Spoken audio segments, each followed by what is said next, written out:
శ్రీమాత్రే నమః. ఎవరైనా మన మాట వినలేదు అని అనుకోండి, చెప్తాం. ఎన్నిసార్లు చెప్పినా వినలేదనుకోండి, అప్పుడు మనం ఏమంటాం?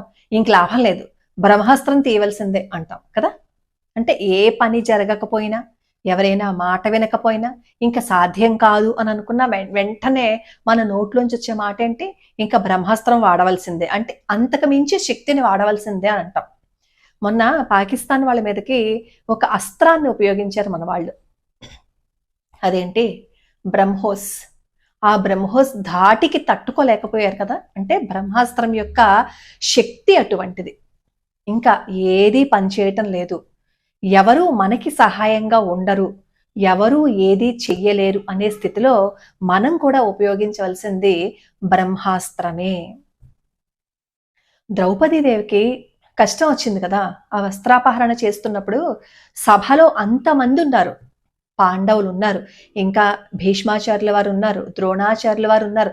వీళ్ళెవరూ ఏమీ మాట్లాడలేకపోయారు, పాండవులు కూడా ఏమీ చేయలేకపోయారు. అప్పుడు ద్రౌపదీదేవి ఎవరిని ప్రార్థించింది?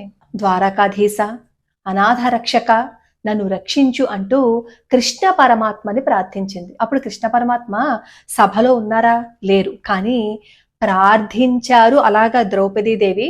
అంతే, కృష్ణ పరమాత్మ ద్రౌపది తల్లిని రక్షించారు. అంటే పిలవకపోవటం మన తప్పు, పిలిస్తే వెంటనే వచ్చి మన చుట్టూ ఒక రక్షా కవచాన్ని ఏర్పాటు చేసేస్తారు కృష్ణ పరమాత్మ. ఈ కలియుగంలో ఎన్నో బాధలు, ఎన్నో కష్టాలు, ఎన్నో సమస్యలు, ఇవన్నీ మనల్ని చుట్టుముడుతూ ఉంటాయి. ఎక్కడ ఏది తప్పించుకుందాము అంటే ఇంకొకటి వచ్చేస్తూ ఉంటుంది మన వైపుకి. ఇలా ఏది మన చుట్టూ రాకుండా ఉండాలి అంటే మనం కూడా ఉపయోగించవలసింది బ్రహ్మాస్త్రము. అదే అద్భుతమైన కవచం అనమాట. ఇది కవచం అని మనం అనుకుంటున్నాం, కానీ దీనిని ఎవరైతే ధరిస్తారో వాళ్ళతో కృష్ణ పరమాత్మ ఉంటారు. అంతే, నీకెందుకురా, నువ్వు కానీ, నీతో నేను ఉన్నాను కదా అంటారనమాట. అంతటి అద్భుతమైన కవచం. కాకపోతే దీనికి చాలా నియమాలు ఉన్నాయి. గురూపదేశం ఉండాలన్నమాట ఈ కవచానికి. ఎందుకంటే ఇందులో బీజాక్షరాలు ఉన్నాయి. ఇంకా మా వల్ల కాదు, తట్టుకోలేకపోతున్నాము, ఇంకా మేము దీన్ని భరించలేకపోతున్నాము అని అనుకున్నప్పుడు మీరు ఒక గురువు గారి దగ్గరికి వెళ్ళి, అయ్యా నా పరిస్థితి ఇది, నేను త్రైలోక్య మంగళ కృష్ణ కవచాన్ని జపిస్తే నా కష్టాలన్నీ తీరిపోతాయని విన్నాను, దానిని నాకు ఉపదేశించగలరా అని అత్యంత భక్తిగా వినమ్రతతో మీరు ఎవరినైనా, మీ గురువు గారిని కానీ, మీకు అక్కడ తెలిసిన పండితులను కానీ అర్థించాలన్నమాట. అలా అర్థిస్తే వాళ్ళు దయతలిచి మనకి ఆ కవచాన్ని ఇవ్వడానికి ఒప్పుకుంటే అప్పుడు మీరు దీన్ని పఠిస్తే అసలు అద్భుతమే జరుగుతుంది. ఈ కవచాన్ని ధరించే బ్రహ్మగారు సృష్టిని చేశారు. ఈ కవచాన్ని ధరించే లక్ష్మీ అమ్మవారు పోషించారు మనల్ని. ఎవరైతే ఈ కవచాన్ని పఠిస్తారో అక్కడ లక్ష్మీ సరస్వతులు కొలువై ఉంటారు. దారిద్ర్యం పటాపంచలైపోతుంది. అసలు ఈ కవచాన్ని భూజపత్రం మీద, అంటే భోజపత్రము అంటారు, అదంత సామాన్యంగా అంత తేలికగా మనకు దొరకదు. అది హిమాలయాల్లో ఉంటుందన్నమాట.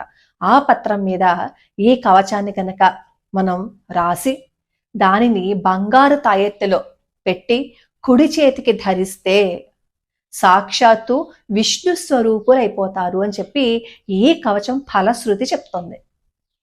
ఈ కవచం అంతా చదువుతుంటే కృష్ణ పరమాత్మ నా కళ్ళని రక్షించు, నన్ను రక్షించు, నా చెవులను రక్షించు, నా శరీరంలో ఉన్నన్నింటినీ రక్షించు, ప్రతిదాన్ని రక్షించు రక్షించు రక్షించు అని శ్రీకృష్ణ పరమాత్మని ప్రార్థించటం అనమాట ఈ కవచం. ఈ కవచాన్ని ధరించే శంభుడు సంహార శక్తిని పొందాడనమాట. అయితే భక్తి లేని వాళ్ళు, నమ్మకం లేని వాళ్ళు, దీని మీద శ్రద్ధ లేని వాళ్ళు, పాపాత్ములకి ఈ కవచాన్ని బోధించకూడదు అని చెప్పి మనకి ఈ కవచమే చెప్తోంది. నమ్మకం లేకుండా జరుగుతుందా జరగదా అని క్వశ్చన్ మార్క్ పెట్టుకునేవాళ్ళు, భగవంతుణ్ణి నిందించేవాళ్ళు ఈ కవచం జోలికి వెళ్ళకండి. ఎందుకంటే అలా నమ్మకం లేకుండా చేస్తే అస్సలు ఫలితమే ఉండదు. నారద మహర్షి మన మీద దయతో అడుగుతారనమాట, ఈ ముల్లోకాలని రక్షించే ఏదైనా కవచాన్ని ప్రసాదించండి అని.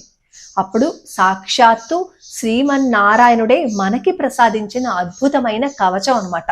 దేవతలనే రక్షించింది కవచం. ఈ కవచం అత్యంత శ్రద్ధగా చేస్తే నీకు ఏదైతే కష్టం ఉందో, నువ్వు ఏదైతే బాధపడుతున్నావో దాన్నన్నింటినీ దూరం చేసేస్తాడనమాట. ఒక కటిక బ్రాహ్మణుడు, ఆయన వారణాసిలో ఉండేవారు. ఆయనకి దిక్కు తోచని పరిస్థితి, సంపద పోయింది, అన్నీ పోయాయి, శత్రువులు అతని మీదకి వచ్చేస్తున్నారు. అలాంటి సమయంలో ఒక సిద్ధుడు ఈ త్రైలోక్య మంగళ కృష్ణ కవచాన్ని ఉపదేశిస్తే ఈ కవచాన్ని తీసుకుని ఆయన అత్యంత శ్రద్ధగా భక్తిగా చేస్తే ఆయన దారిద్ర్యం పోవడంతో పాటు శత్రువులు కూడా అతనికి దూరంగా పారిపోయారు. అత్యంత ధనవంతుడైపోయాడు అనమాట. ఇది యథార్థంగా జరిగిన సంఘటన. ఇది అంత అద్భుతమైన కవచం. అసలు కృష్ణ ఆ పేరు వింటే చూడండి ఎంత సమ్మోహన శక్తి. కృష్ణ అని పిలిచి కృష్ణనామస్మరణ చేస్తే ఎంతమంది భక్తులకి కృష్ణ పరమాత్మ వచ్చి సేవ చేశారు. అలాంటిది భక్తిగా శ్రద్ధగా కృష్ణ పరమాత్మ పాదాలు పట్టుకుంటే ఆయన మనతో పాటు ఉంటారు అని మనకి ప్రత్యక్ష నిదర్శనం ఏదైతే ఉందో అది ఈ త్రైలోక్య మంగళ కవచం అనమాట. దీనిని కనీసం రోజుకి ఒక 8 సార్లైనా పఠించమని చెప్తారు. పూజా మందిరంలో మీరు కృష్ణ పరమాత్మ చిత్రపటాన్ని పెట్టుకుని శుచిగా శుభ్రంగా బ్రాహ్మీ ముహూర్తంలో గురువు దగ్గర నుంచి ఉపదేశం తీసుకున్న తర్వాత దీనిని రోజుకి ఒక 8 సార్లు అయినా సరే చేయమంటారు. ఒక్కసారి పఠిస్తేనే 1000 సార్లు చేసిన పూజా ఫలితం వస్తుంది ఇది.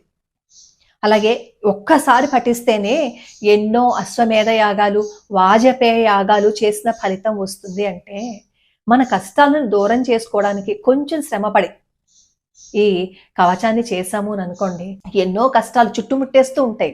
ఎన్ని ప్రయత్నాలు చేసినా మన నుంచి అవి దూరం అవ్వవు. అలాంటప్పుడు శ్రద్ధగా ఈ కవచాన్ని చేస్తే అవన్నీ దూరం అయిపోవా చెప్పండి. ముఖ్యంగా ఈ స్తోత్రాన్ని ఎవరైతే చేస్తారో అపారమైన ఐశ్వర్యం సిద్ధిస్తుంది అని చెప్తారు. లక్ష్మీ సరస్వతులు వచ్చి కూర్చుంటారని చెప్తారు. ఇంకా ఏం చేయలేని పరిస్థితుల్లో బ్రహ్మాస్త్రం, ఇది బ్రహ్మ మంత్రాల సమాహారం అని చెప్తారు ఈ త్రైలోక్య మంగళ కృష్ణ కవచాన్ని. మేము ఈ కవచం కూడా రోజుకో శ్లోకం అనే ఛానల్లో అప్లోడ్ చేసాం. కానీ ఎవరంతటా వాళ్ళు చదవకండి, అందులో బీజాక్షరాలు ఉన్నాయి. బీజాక్షరాలు ఉన్నప్పుడు మనం గురువు ద్వారా ఉపదేశం తీసుకోవాలి. మీకు ఎక్కడా తప్పులు పోకుండా ఉండడం కోసం మాత్రమే మేము ఆ కవచాన్ని చదివి పెట్టాం తప్ప మీ అంతటా మీరు మాత్రం దయచేసి ఇది చదువుకోవద్దు. కానీ గురువు దగ్గరికి వెళ్ళి తీసుకుని దీన్ని ప్రతిరోజు 8 సార్లు చేయటానికి ప్రయత్నించండి. బ్రాహ్మీ ముహూర్తంలోనూ అలాగే నిద్రపోయే ముందు కూడా మీరు ఈ కవచాన్ని పఠించి చూడండి. ఈ కవచాన్ని మీరు ధరించినట్టు అనమాట ఆ కవచం చదవడం అంటే. ఈ కవచం చదువుతున్నంతసేపు కొన్ని నియమాలు మాత్రం పాటించాలి. అబద్ధం ఆడకూడదు, దుర్మార్గమైన పనులు చేయకూడదు, ఇంకొకరిని ఏడిపించకూడదు. నీ ప్రవర్తన నువ్వు మార్చుకుంటూ పూర్తిగా శరణాగతి చేస్తే మాత్రమే ఫలితం ఉంటుంది. లేదు అంటే మాత్రం తిప్పి ఇది మాత్రం సత్యం. ఇది కవచంలోనే ఉంటుంది. ఎందుకంటే దుర్మార్గమైన పనులు చేస్తూ ఈ కవచాన్ని చదవద్దు. మీరు ధర్మం తప్పకుండా గనక ఈ కవచాన్ని చదివితే మాత్రం అత్యంత అద్భుతమైన ఫలితం.